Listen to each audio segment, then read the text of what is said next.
Hey guys, my name is Attorney Walter Nada, and it is 3 a.m. Let's get right to it. All right, House Democrats clear path toward passing $3.5 trillion budget bill and infrastructure plan after breaking stalemate. And here's why that's important. Imagine a wad of cash, and the rubber band is coming off it. Now, this is not a large wad of cash.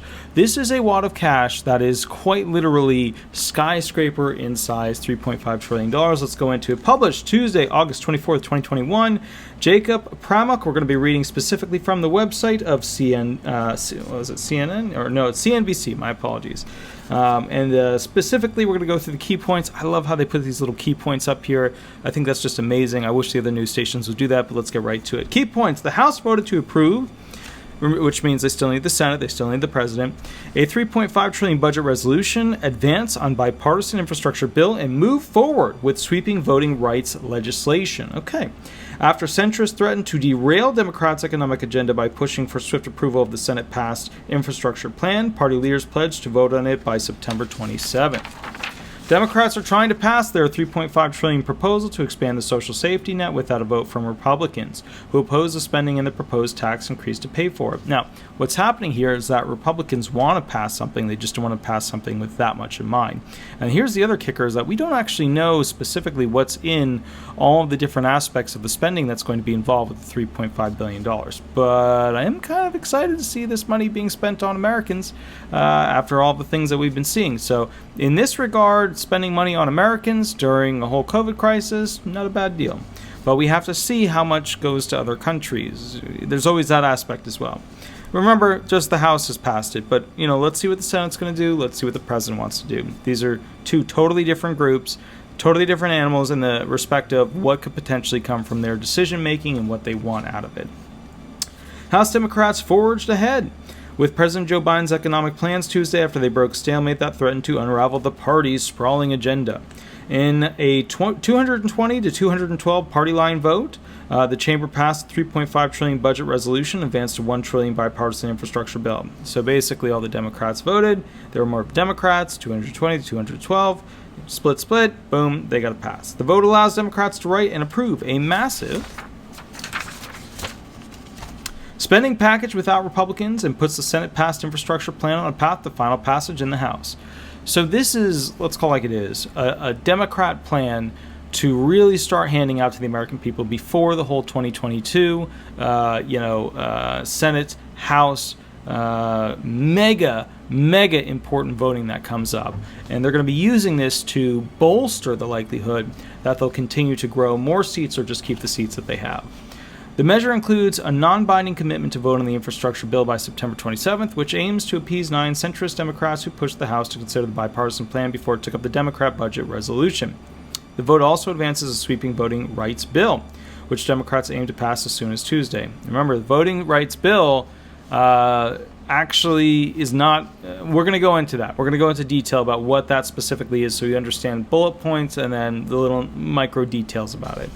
In a statement Tuesday, House Speaker Nancy Pelosi, Democrat California, said she is committing to pass a bipartisan infrastructure bill by September 27th and would rally her caucus to pass it.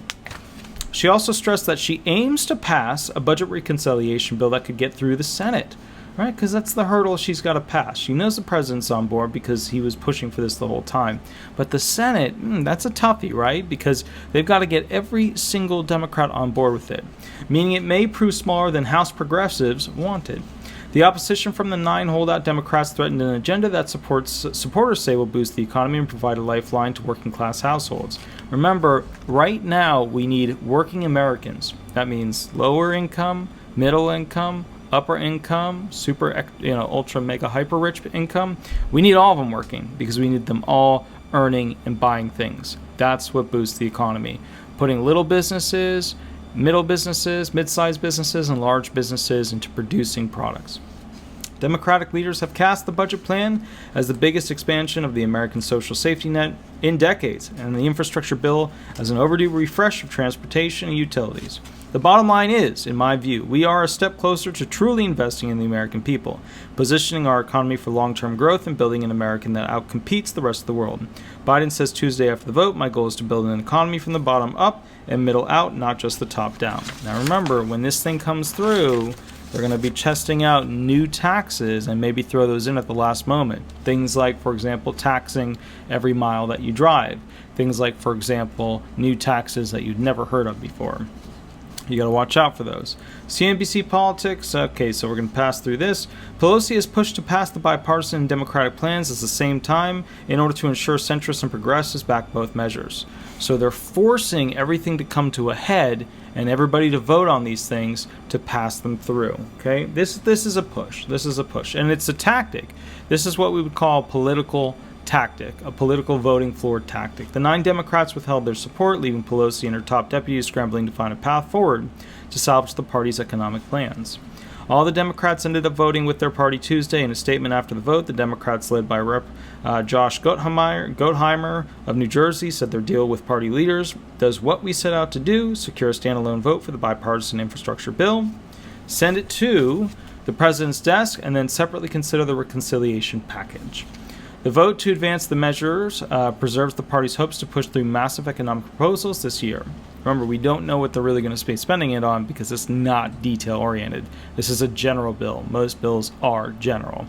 Okay, a lot of people think that the bill is like absolute detail, yada yada, down to the smallest. It's not. How they administer these things, they often have to come up with a lot of that stuff after they pass the bill. And they usually rely on the agencies of the federal government to do that. Democrats still need to overcome several hurdles and write a budget bill that can win support from spending-wary centrists and progressives alike to get the proposals through a narrowly divided Congress. Notice how they didn't say Republicans. They're only talking about centrists and progressives alike of the Democrat Party, because that's all they need here. Underscoring the challenges ahead, House leaders face pressure to write and pass the reconciliation plan before they approve the infrastructure bill, which Pelosi pledged to do in about a month. In a statement Tuesday, Congressional Progressive Caucus Chair Pramila, I don't know any of these people's names because I don't study them. Jayapal, Democrat Washington, said the two proposals are intricately tied together, and we will only vote for the infrastructure bill after passing the reconciliation bill. So you can see how they're starting to do a little forced pill exercise. They're forcing basically everybody to swallow one pill so that the other pill can occur. You'll probably notice that one of these pills is really great for you and the other pill absolutely horrible for you. But usually the absolutely horrible for you bill will be a long-term bill, and the short-term, this feels good, will be essentially the bill that they put all over the news and promote as like their thing. But both parties do that. That's just how it goes. Democrats in the Senate and the House hope to write their bill to strengthen the social safety net and invest in climate policy in the incoming weeks. The budget measure calls for expanding Medicare, child care, and paid leave. Strengthened, kind of cut off there in the article. I can't read it, but the household tax credits passed last year, creating universal pre-K, which I'm a big fan of, and making incentives for green energy adoption. Personal note, pre-K is absolutely incredibly important. The more education that we can give to kids at a younger age, they'll just continue to grow at a more exponential level. While the resolution allows for up to $3.5 trillion in spending, centrists will likely try to trim the price tag. $3.5 trillion, we only make $22 trillion a year in a regular year. We're not making that this year. Obviously, we didn't make that in 2020. We're not going to make that in 2021. That's because people aren't working to pay for it. And that's because they don't have enough jobs going on with that. Not that the jobs aren't available. There are jobs that are available, but people are just not, And remember, too, a lot of those jobs, we lost a lot of unfortunately, middle income jobs throughout this whole COVID process. And a lot of jobs were changed into automation. And unfortunately, a lot of the people who left their job are now coming back saying, can I get a job? Some places like fast food. Some places like, no, we got a machine to do it. Which sucks. Many Republicans have supported the bipartisan infrastructure bill, saying it will jolt the economy. Which is true. I think the Republicans have an accurate statement here. I think the Democrats are planning to really jolt it into movement. And I think that's kind of the best aspect of this thing, is that the Democrats are pushing forward to spend money on the American people, which is the greatest investment this country can ever make. But they have opposed the trillions more in spending proposed by Democrats and the tax hikes on businesses and wealthy individuals the Democrats hope to use to pay for it. So more tax spikes on businesses is always a really bad idea, because, unfortunately, those are the businesses that are struggling right now. So the last thing you want to do is put more taxes on them. The GOP has also argued the Democratic plan would increase inflation, which White House officials have disputed. So there's a lot going on with this whole issue of inflation. they're keeping basically the interest rates really, really low, which is ironic because that helps the trickle-down theory of all the super wealthy people to go ahead and, take out investments, buy things super cheap on the government's dime. I'm still, working through the whole thing with my mortgage to get the best potential rate that I can possibly get. But I will say this, at the end of the day, these rates are not going to last forever. So if you're going to move quickly. I want to talk about the inflation thing, but that's going to be another video. Obviously, yes, we're printing over $100 billion a month, which is going to cause significant inflation. But the whole idea that they're trying to do here is to basically, do a massive plump push with money to go ahead and push all these businesses to start earning and making money again. Unfortunately, buying through that, taxing them more would be a problem, and this bill does tend to promote that identity. So, but all in all, they're putting their money where the mouth is, and that's a lot of money. So I think President Biden should be very proud of his, House members, Democratic team. I think that they should be very proud that they got it to this point, because now it's going to go up to the Senate, and the Senate might have some changes and things like that, but ultimately the possibility of this passing very high. Okay. We're also going to be doing a video on the human infrastructure bill in the not too distant future, and we'll go from there. All right. My name is Attorney Walter, if not the third. I'm with Disability Resolution PA. I'll catch you a little bit later.